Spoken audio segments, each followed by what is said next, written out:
Comment survivre à la rentrée en 5 étapes? La première chose à faire, qu'il ne faut absolument pas négliger, c'est construire sur l'existant. À moins que votre enfant entre en petite section, vous avez forcément déjà eu une expérience de rentrée. Même en petite section, il a dû rentrer à la crèche.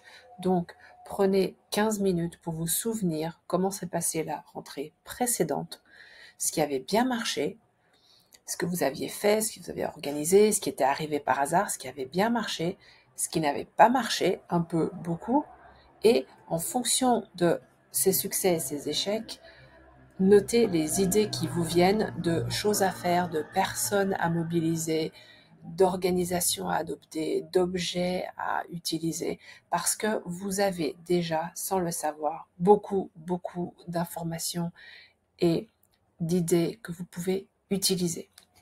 Ça, c'est la première chose. La deuxième chose, c'est établir des priorités. À chaque rentrée, on se pose plein de questions, on anticipe plein de problèmes ou de situations qui vont pouvoir poser problème.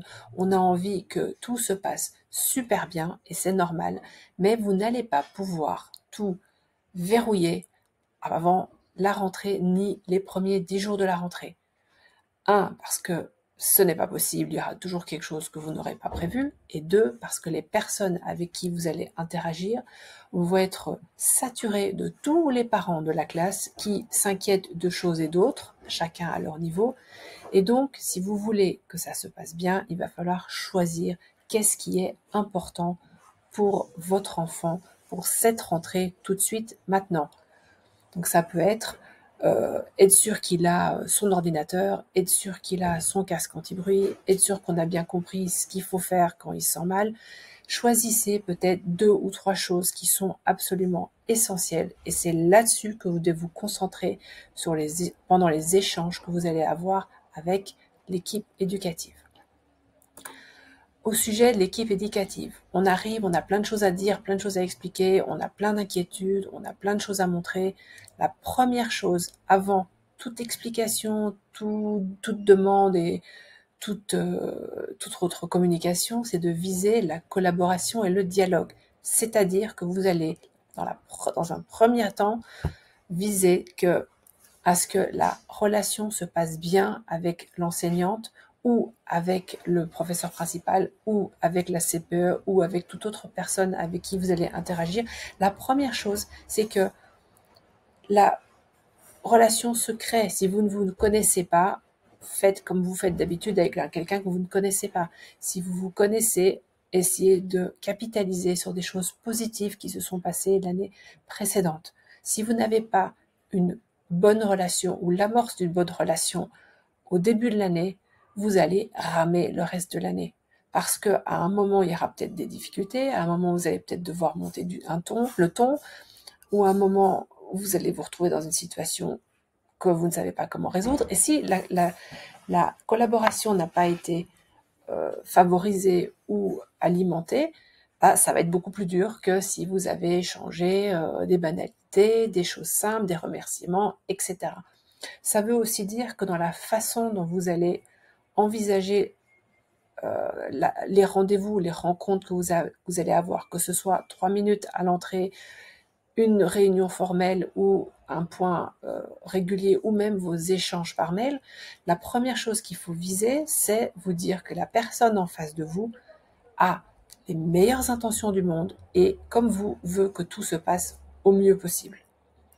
Déjà, si vous partez avec cet état d'esprit, vous allez avoir une façon de communiquer qui va être beaucoup plus positive. Si vous y allez sur la défensive en disant « j'espère que ça va pas le mal se passer, j'espère qu'on va écouter », même si votre crainte est justifiée et que ça peut arriver, vous arrivez déjà avec un niveau de négativité qui fait que ça va être plus dur de remonter vers quelque chose de positif.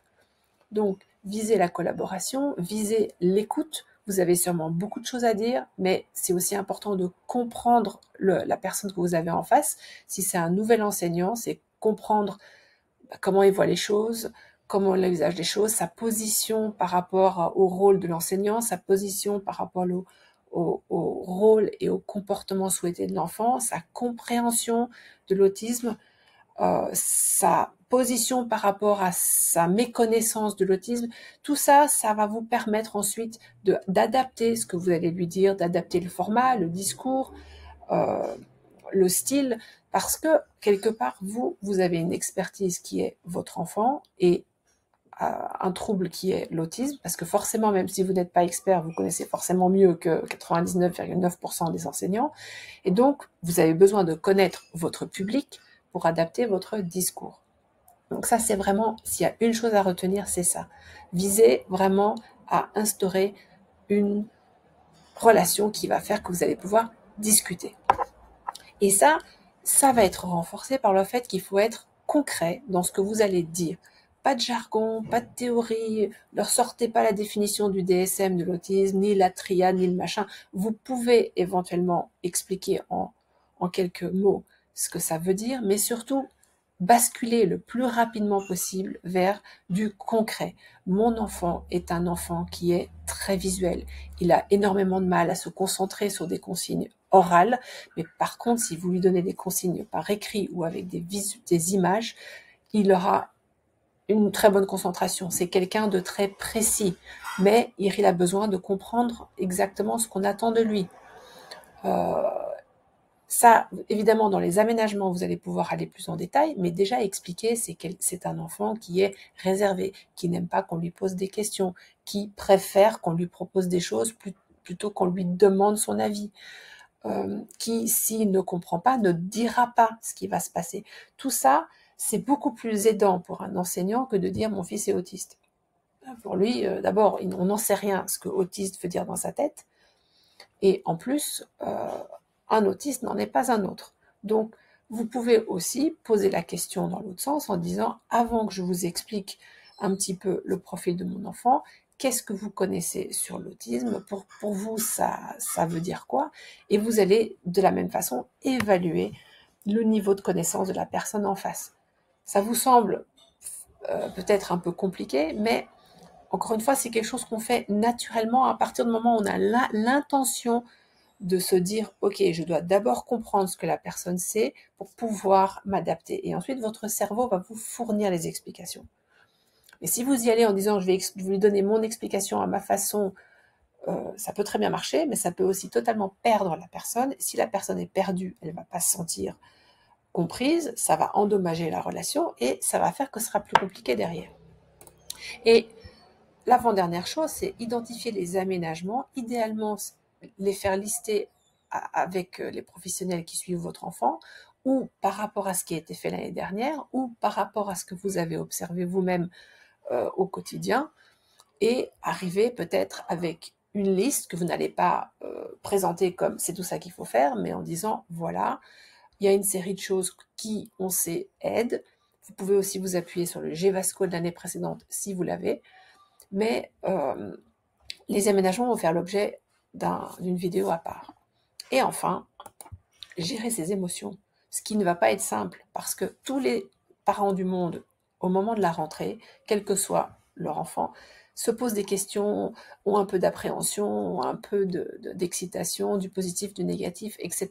On sait que dans notre cas précis, c'est beaucoup plus intensif, les émotions peuvent être beaucoup plus fortes, parce que peut-être l'année dernière c'est mal passé, parce que c'est la première fois qu'il va dans un collège, parce que nous, on connaît l'ensemble des difficultés qu'ils vont pouvoir rencontrer et on espère toujours que ça n'arrive pas. Et donc on peut être anxieuse, on peut se poser beaucoup de questions, on peut avoir envie de beaucoup expliquer à la personne en face, on a besoin d'être rassuré, et tout ça, ça va se mélanger.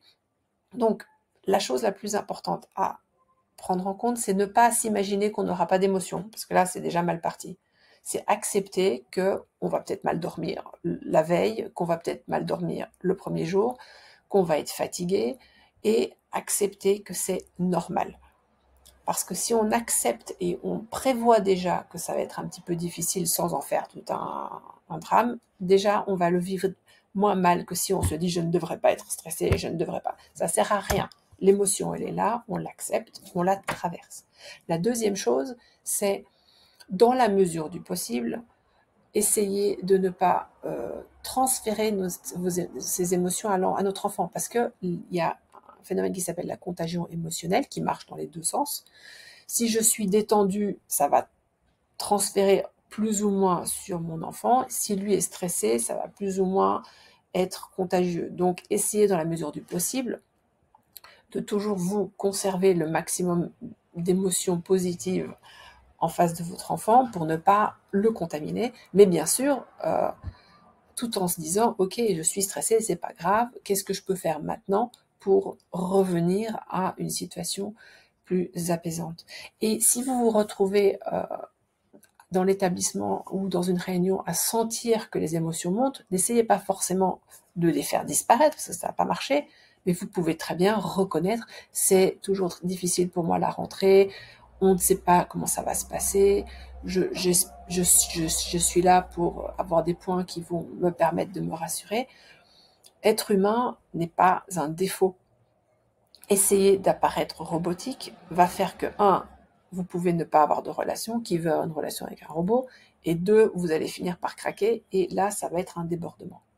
Donc, en appliquant ces 6 étapes, je pense que vous avez d'excellentes chances de passer cette étape clé de l'année dans les meilleures conditions. Construire sur l'existant, établir des priorités, viser la collaboration et le dialogue, vous appuyer sur des explications concrètes, éviter la théorie, identifier les aménagements et essayer dans la mesure du possible de gérer vos émotions au mieux.